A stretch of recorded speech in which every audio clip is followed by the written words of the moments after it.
Subscribe करें हमारे YouTube channel और पाए वीडियो सबसे पहले। और हाँ, बेल आइकन दबाना ना भूलें। मैं भक्ति करता हूं इसका मतलब ये नहीं कि मैं अमर हो जाऊंगा, मैं कभी मरूंगा नहीं। नहीं, मुझे कोई जीने का शौक ही नहीं है बहुत ज्यादा। हे प्रभु, ये जीवन आपने दिया है, आपने तो दिया है सब। आप वापस लेना चाहो आप ले लो, मर्जी आपकी। भगवान ने दिया, उससे हमने घमंड नहीं किया, और ले लेंगे उससे हम रोएंगे नहीं। हर हाल में ईश्वर की कृपा मानेंगे। ईश्वर जो तेरी मर्जी, तेरे फूलों से भी प्यार, तेरे कांटों से भी प्यार। इस मनस्थिति के साथ यदि आप भक्ति कर रहे हैं तब तो आपकी भक्ति सार्थक है। और आप भक्ति का उद्देश्य ये लिए बैठे हैं कि मेरा बेटा हो जाए, बहू हो जाए, ये फला नौकरी लग जाए, ये हो जाए, तब तो फिर आपका उद्देश्य गलत है। हाँ, भगवान को पाने का उद्देश्य क्या है? हम भक्ति क्यों कर? सुदामा ने भक्ति इसलिए थोड़ी करी कि हमारे घर की दाल रोटी बढ़िया चलने लग जाए। सुदामा ने भक्ति क्या इसलिए करी कि हमारी दाल रोटी बढ़ी? ना, सुदामा भूखे रहे 4-4 दिन, मांगा नहीं कि भगवान ये दे दो।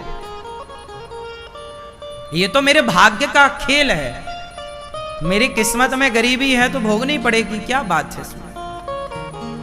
ये तो कुछ चीजें नसीब का है, भाग्य का है, उसमें भगवान भी कुछ नहीं कर सकते। दशरथ जी तड़प तड़प के मर गए ना। दशरथ जी के तो बेटा ही भगवान थे, तो बचा लेते ना अपने बाप को।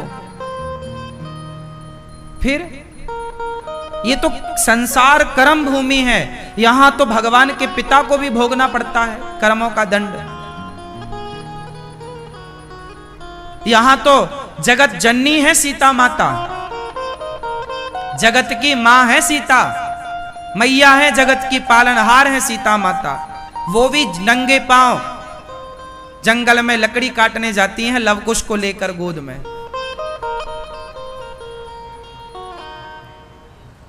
हाँ या ना? तुम यदि कहो कि हम भगवान की भक्ति करेंगे तो हमें गरीबी ना आवे, कष्ट ना आवे। कष्ट राम की पत्नी सीता मां को कष्ट आया, नहीं आया? भगवान श्री कृष्ण के पिता बेड़ियों में बंधे थे जेल के अंदर, कंस के कारागार में। हाँ या ना? कष्ट से बचो ना, आएगा। भगवान से ये मत कहो कि प्रभु कोई कष्ट ना आए, भगवान से कहो प्रभु आए। यदि कष्ट तो बस आप उस कष्ट में मेरा हाथ पकड़ के रखिएगा, बस आप मत छोड़िएगा। मैं कष्ट से घबराता नहीं हूं, आने दो। पर भगवान से प्रार्थना, गोविंद जगत छोड़ दे प्रभु आप ना छोड़िएगा।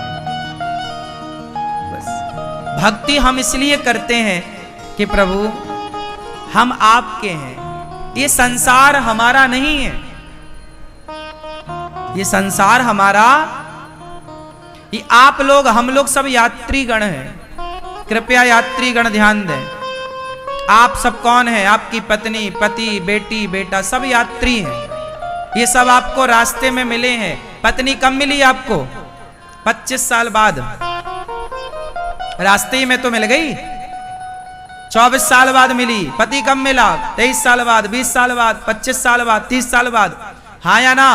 क्यों? शादी हो गई आपकी? अभी नहीं। आपके पीछे वाले हो गई।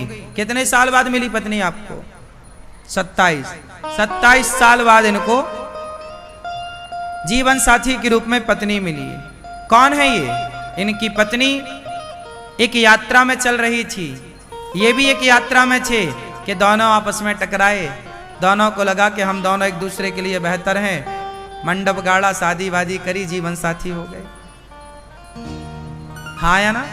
रहोगे कुछ साथ समय तक, साथ रह के कुछ बच्चे इत्यादि पैदा करोगे, तब तक तुम्हारी पत्नी और तुम्हारा बुढ़ापा आएगा।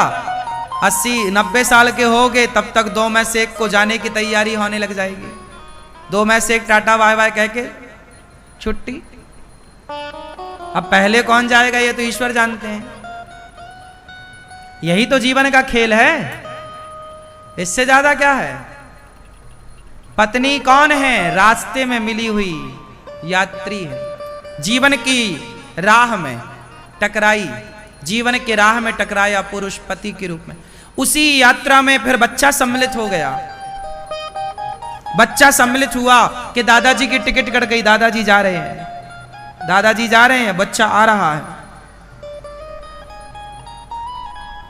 हाँ या ना?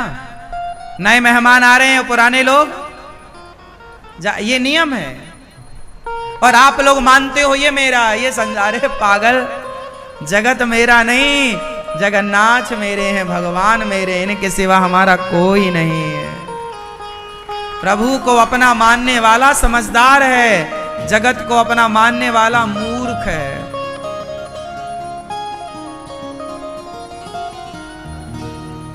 सिस्टम से चलते नहीं हो आप लोग।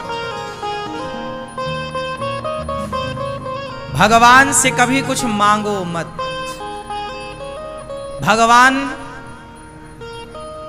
से केवल यही मांगो, हे प्रभु हमें आप अपना बना लीजिए, हे प्रभु आप हमें स्वीकार कर लीजिए, हे प्रभु आप हमें स्वीकार कर लीजिए।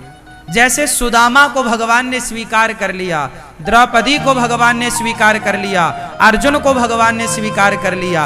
अच्छा, अर्जुन को स्वीकार कर लिया और दुर्योधन को स्वीकार,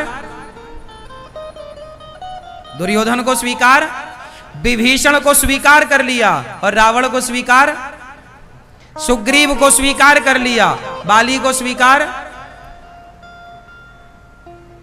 भगवान से बस यही प्रार्थना करो, प्रभु हमें भी अपना दास मानकर ये दास को, मुझ जैसे पापी को आप स्वीकार कर लीजिए।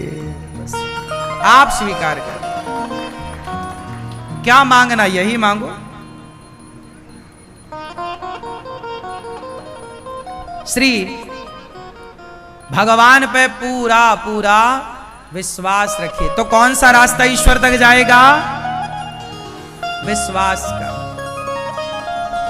ये विश्वास ना कमजोर पड़े आपका। आप लोग ना पूजा खूब करते हैं, लेकिन आपको विश्वास नहीं है, आपको चिंताएं होती हैं। अरे चिंता है तो विश्वास कहां है? इसलिए निश्चिंत होके हमारे साथ हैं रघुनाथ, हमें किस बात की चिंता।